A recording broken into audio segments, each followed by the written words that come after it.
Hey guys, welcome back. We are now talking about race number 22 of 2024 with Kubota High-Limit Racing.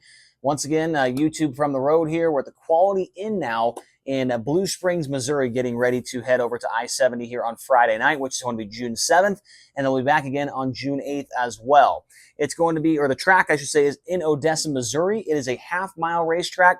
It'll be the third half-mile track of the season so far for the series. The other two were Utica Rome and Port Royal. Rico Abreu and Danny Dietrich split the wins at those two tracks. It is going to be the Race Redeem Foundation race, and it's going to have a pretty hefty payday come on Saturday night.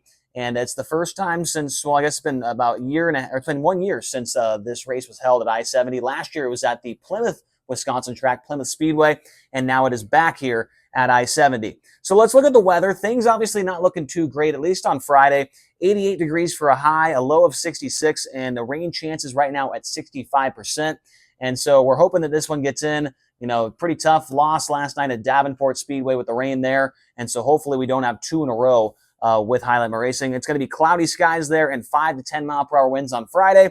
And then on Saturday night, we got 81 degrees for a high, a low of 65, and the rain chances a little bit less at 30%. So looking much more promising there on Saturday. Mostly cloudy and once again 5 to 10 mile per hour winds there for Saturday night. Looking at the payouts on Friday, it's going to be $10,000 to win and $1,000 to start. And that's going to lead into a big $26,000 to win race and $1,500 to start on Saturday. So pretty good paydays here the last couple of races with Kubota High-Limit Racing. Obviously last night supposed to be $20,000. We lost that one, but then 26. And then next week at Eagle is $50,000 as well. So the drivers with Kubota High-Limit Racing having some great opportunities here to race for a lot of cash. Now, looking at the estimated car count right now, we're sitting at about 30-ish cars, and we're going to probably lose a few for Saturday. We got a couple of tracks around the area that are racing as well against this race. We got Knoxville Raceway, probably lose a couple guys there, and then they also have a big 10,000 win race over at the Farmington racetrack in Missouri as well. And so we'll see how many we can keep around, but we should have a full field, no doubt about it, for Saturday. And then on Friday, we're going to have probably about 30-ish cars showing up as well. Now, looking at the most recent 410 winners, Ayrton Geniton earlier this year got a win with the POWRi 410 series. And then last year, Buddy Kofoid, he got a win with the All-Star Circuit of Champions. Jake Buback got a win with the POWRi 410s in 2023. And then the last time this race was held at I-70, it was Anthony Macri getting the win with the All-Star Circuit of Champions in 2022. Then in 2021, Brian Brown also got a win with the All-Stars, and then Brad Sweet actually swept both nights of action with the World of Outlaws in 2021 as well. Now let's look at the point standings heading into this race. Brad Sweet with 1,405 total points right now. Tyler Courtney is second in points. He's 16 behind him. And then behind that is 94 points back is Brent Marks. And then 197 back to Corey Day. And 210 back to Rico Abreu in the fifth position in the current point standings. Now, you just heard me talk about Brad Sweet winning 2 races in a row here at I-70 with the Outlaws a couple of years ago. But so far this year, I would say Tyler Courtney has had the upper hand when it comes to the half-mile racetracks. He ran second over there at the Port Royal Speedway, and then he was mixing it up inside the top 5 at Utica Rome as well. Meanwhile, Brad Sweet, he was in the top 10 at Utica Rome, but he was like 18th at Port Royal. So we'll see who has the upper hand at the half miles after this weekend at I-70. But right now, I guess you could say that Tyler Courtney has been running a little bit better on those types of racetracks here in 2024. Now, let's look at the top 10 from this race in 2022. So 2 years ago was the Race Redeem Foundation race. And I figured this was relatively, kind of made sense to put it on the board because there's a lot of drivers in this top 10 that will be with us this weekend, including Anthony Macri, who we already talked about getting the win. Buddy Kofoid, he will not be there, obviously, but you got Justin Peck on that list. He finished third. Parker Price Miller was fourth. Hunter Schurenberg, he will be there. He finished in the fifth position that night.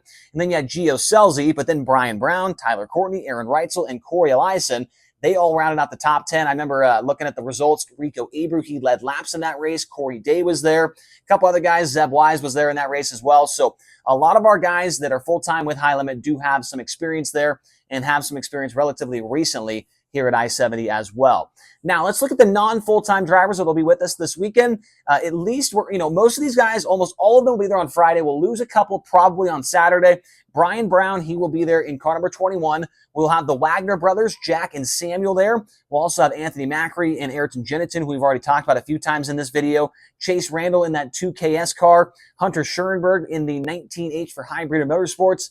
Jason Martin will be in the house in car number 36. He has a couple of wins at I-70 under his belt. Jace Park, and it'll be great to see Roger Crockett in the field as well in the Beaver Racing number 12X car. Aaron Reitzel in the 87. Xavier Doney in the 74. And then I've got Kerry Madsen on the list with a question mark next to his name. We were talking to him at Davenport, and it sounded like that team was on the fence about coming. But since Davenport rained out, figured I'd put him on the board. Maybe they were looking to get some more races in. They didn't get to race on Tuesday, so maybe they'll show up on Friday. And it's not too far away from Knoxville, where they will probably run on Saturday night. Now, look at the track record. That was set on May 30th of 2021 by David Gravel. That lap time is a 13.018 second lap time. And if you look at the weather forecast, cloudy skies, maybe a little bit of rain coming in, that could maybe make the track juiced up, and maybe we'll see some times get close to that 13-second bracket. I'm also curious to see how the track races. Casey Schumann is heavily involved in this racetrack now, heavily involved in the track prep as well. And when you get a guy that has done a lot of racing in his career, whether that's without the most of it without the wings or midgets or whatever it is, I feel like that we're going to be in pretty good shape with a guy like that ahead or in charge of the track prep. So we'll see how it turns out there. Looking forward to getting I-70. In my opinion, one of the more underrated facilities when it comes to dirt track racing. All their stuff is up to date. The grandstands are fantastic. Really, really nice facility, and looking forward to seeing what Casey Schumann puts together for the track prep as well. And I know it's not on the board, and a lot of people really do like to pay attention to this. The playlist that you'll be hearing over the next 2 nights over at I-70. Tony Laporta, the pit reporter for High Limit, he will be doing his playlist on Friday, and then it'll be myself doing it on Saturday. And then on the next race, Tuesday, it'll be Kyle Larson at Eagle Raceway. So Tony's, I'm sure you're going to be hearing a lot of country music on his. And then for mine, I'm going to try and, appeal to all demographics, right? I'm going to have 2 for rock, 2 country, 2 hip hop, and try and keep everybody happy, even though that is impossible these days. But we're going to try our best. So hopefully you guys enjoyed this race preview for I-70 Speedway coming up this weekend. We hope to see you there. If you're watching on YouTube, make sure to comment down below. Let us know if you're coming. Who do you think is going to win? Hit that subscribe button. It is free. Hit the like button as well. And if you're watching at home on Flow, we appreciate your guys' support so very much.